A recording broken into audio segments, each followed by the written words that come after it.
بسم اللہ الرحمن الرحیم۔ حضور سرور عالم صلی اللہ علیہ وآلہ وسلم فتح مکہ کے بعد ایک دن مکہ معظمہ کی ایک کافرہ عورت کے مکان کی دیوار کے ساتھ ٹیک لگا کر کسی اپنے غلام سے گفتگو فرما رہے تھے۔ اس مکان والی کافرہ کو جب پتہ چلا کہ محمد صلی اللہ علیہ وآلہ وسلم میرے مکان کی دیوار سے ٹیک لگائے بیٹھے ہیں تو بغض و عداوت سے اس نے اپنے مکان کی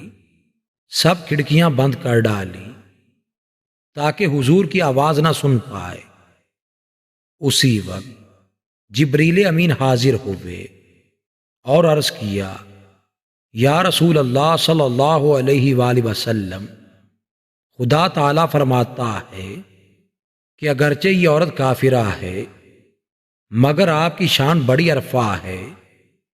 چونکہ اس کافرہ کے مکان کی دیوار کے ساتھ آپ کی پشت انور لگ گئی ہے، اس لیے میں نہیں چاہتا کہ مکان والی اب جہنم میں جلے۔ اس عورت نے تو اپنے مکان کی کھڑکیوں کو بند کیا ہے مگر میں نے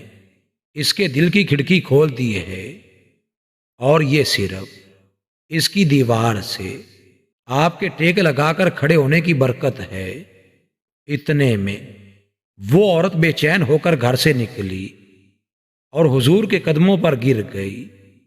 اور سچے دل سے پکار اٹھی، اشہد ان لا الہ الا اللہ و اشہد انک رسول اللہ۔